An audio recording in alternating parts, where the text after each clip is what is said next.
Talks on the Gita, Vinoba Bhave. Chapter 6, Control of the Mind. Aspiration for redemption of the self. In the 5th chapter, we could conceive and visualize the highest possible flight of the human spirit, karma, vikarma, and akarma.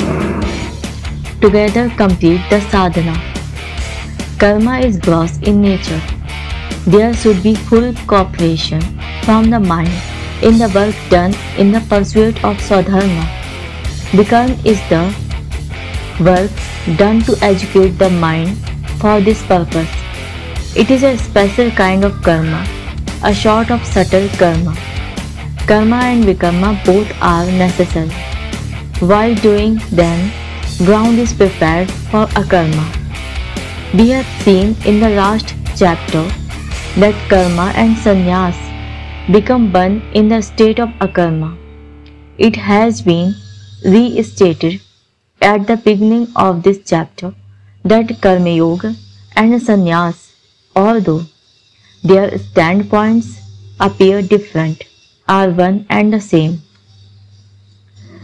Difference lies only in the way of looking at things. The chapter that follows deals with the means to reach the state described in the 5th chapter. Many people have a misconception that spirituality and spiritual texts like the Gita are meant only for the ascetics. I once heard a gentleman commenting that he was not an ascetic, which implies that ascetics belong to a particular species of animals like horses, lions, bears, cows, etc., and spirituality is meant only for them. Others engaged in mundane affairs belong to a different category with thoughts and ways of their own. This distinction has led to a hiatus between ascetics and the worldly man. Lokmanya Tilak has drawn our attention to this in his Gita Rahasya. I wholeheartedly endorse Tilak's view that the Gita is for ordinary people engaged in worldly life. In fact, the Gita is for the whole world. All the practices and means adopted in the course of the spiritual pursuit are meant to be followed by everyone. Spirituality, in fact, teaches how our daily life can be purified, leading to contentment and peace of mind.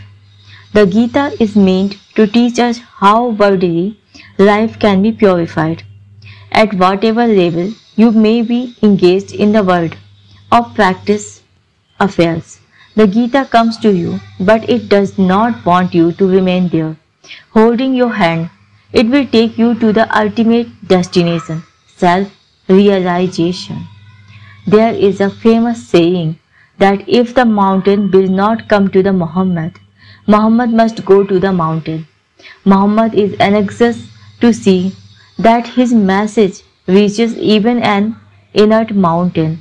The mountain is inert, so Muhammad would not keep waiting for it to come to him. This is also true of Gita. The Gita will come to the lowliest of the low, to the poor and the weak and the ignorant, not to keep them in that state, but to grasp them by their hands and lift them up. Its only desire is that man should purify his daily life and reach the ultimate state, the final destination. In fact, this is the very aim and object of the Gita. Therefore, never consider yourself a mundane, ordinary being caught up in samsara. Never raise a fence around you, confining yourself to where you are. Do not say with despair, "What can I do? This body, measuring 3.5 cubic, is all that I am." Do not remain in the prison of your own making and lead a beast-like existence. Gear up your spirit to move ahead, to rise higher and higher. Let a man raise himself by his own self. Let him not debase himself. Have confidence that you would certainly raise yourself to great heights. Do not weaken the power of your mind by thinking that you are a worthless, worldly creature. Do not grip the wings of imagination. Spread them out. Look at the skylark. Early in the morning, as the sun rises, the skylark sees the sun and boldly says, I will soar high in the sky and reach the sun. That should be the spirit. Can the skylark ever reach the sun with its big wings? But its imagination can certainly take it there. Our behavior, however, is just the opposite. We cripple our imagination and erect a fence around us. We therefore do not rise even to the extent we can. Not only that, we become the cause of our own downfall. By underestimating our strength, we lose whatever strength we have. When imagination is crippled, we are sure to fall. What else can happen? Therefore, we should always aspire to rise higher and higher.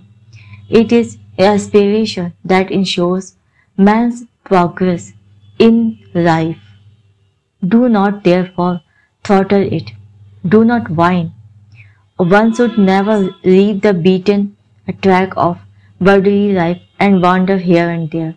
Do not insult yourself. A seeker can persevere in his course only if he has vision and confidence. That is the key to liberation. Do not think that dharma is only for the saints and that one may go to them only to get a certificate from them that under the given circumstances what you are doing is right for you. Do not entertain such ideas and bind yourself. One cannot take a single step forward without high aspirations. If you have this vision, this aspiration, this exalted spirit, then only the question of appropriate means arises. Otherwise, everything will reach a dead end. We saw that vikarma coupled with karma leads to the divine state of akarma. We dealt with the divine state of akarma and its types in the 5th chapter. From this chapter onward, various types of vikarma, the varieties of sadhana, have been outlined. Before embarking on this exercise, the Gita exhorts us to have divine aspirations, to keep the mind free and wings strong, so that the jiva, the individual self, can become one with God, that is, unite with the Supreme Self. Devotion, meditation, development of virtues, inquiry and analysis, discrimination between the self and the not-self. All these are different types of vikarma or spiritual discipline. This chapter discusses the yoga of meditation. One-pointedness of mind. The yoga of meditation consists chiefly of three important components: one-pointedness of mind, moderation and regulation in life to help attain one-pointedness, equanimity and evenness in outlook. A true spiritual quest is not possible without these three. One-pointedness of mind requires that the mind is restrained and its fickleness controlled. Moderation and regulation in life implies doing everything in a measured way and within proper limits. Equanimity and evenness in outlook means having a positive and constructive outlook. These three together make up the yoga of meditation. There are two means to achieve these three: abhyas, constant practice, and vairagya, non-attachment. Let us discuss these five in brief. Let us first take one-pointedness of mind. It is indispensable for any work, even in worldly affairs. One needs concentration. It is not that the qualities needed for worldly success are different from those needed for spiritual progress. Spirituality means nothing but purification of worldly life, business, scientific research, politics, diplomacy. In fact, take any activity, concentration of mind is the key to success. It is said of Napoleon that after chalking out the strategy and deploying the troops on the battlefield, he would lose himself in solving mathematical problems amidst heavy sailing and dying soldiers. He would sit absorbed in those problems. I am not suggesting that Napoleon's concentration was of the highest degree. One can give examples of even higher concentration. I just want to draw your attention to the level of his concentration. The same thing is said about Caliph Omar. Even when the battle was in progress, he would steady his mind, kneel down and start praying on the battlefield at the appointed hour. He would then be totally unaware of what was happening around. It was because of such devotion and one-pointedness of mind of the early Mohammedans that Islam spread far and wide. The other day I heard a story about a Muslim ascetic. An arrow had pierced his body and stuck into it. The pain was unbearable, but any attempt to pull out the arrow resulted only in greater pain. Anesthetic agents like chloroform were not available in those days. Everybody was perplexed. Some persons who knew the ascetic well said, "Forget about the arrow for the time being. We shall pull it out when he starts his prayers." In the evening, at the appointed hour, the ascetic started his prayers. In a moment his mind was so concentrated that he did not know when the arrow was pulled out. What a wonderful degree of the concentration of mind! Thus success is hard to come by, in temporal as well as in spiritual pursuit. Without one-pointedness of mind, if you could make your mind one-pointed, you will never be short of strength. Even if you are an old man of 60, you will have enthusiasm and strength of a young man. The mind should, in fact, go on getting stronger as one gets older. Look at a fruit. In the beginning it is raw, then it ripens, then decays. But the seed within gets harder and harder.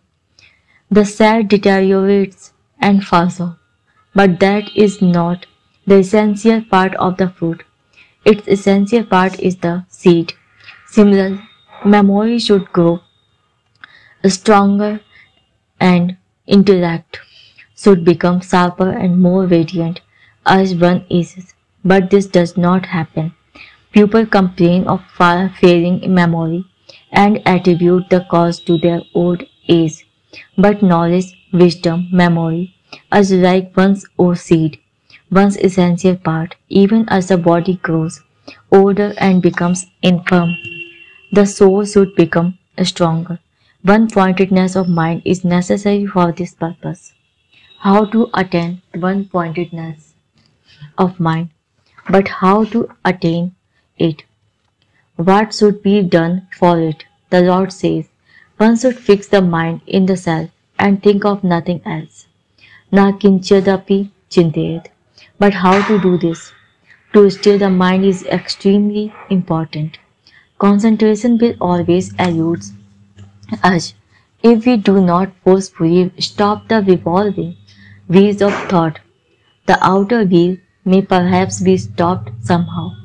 We may put a stop to worldly activities, but the inner wheel continues to revolve as we go on employing different means for the concentration of mind.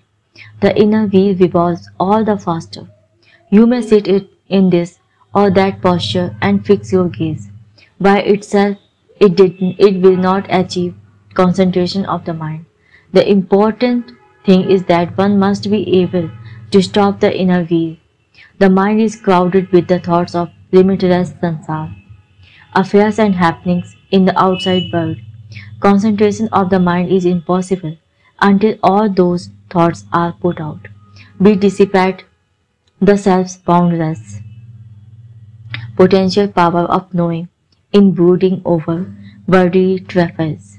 This must not happen. A man who has become rich not by robbing others, but through his own hard work, will never squander his money. We too should not waste the self-power in gross and petty matters. This power can lead us to enlightenment.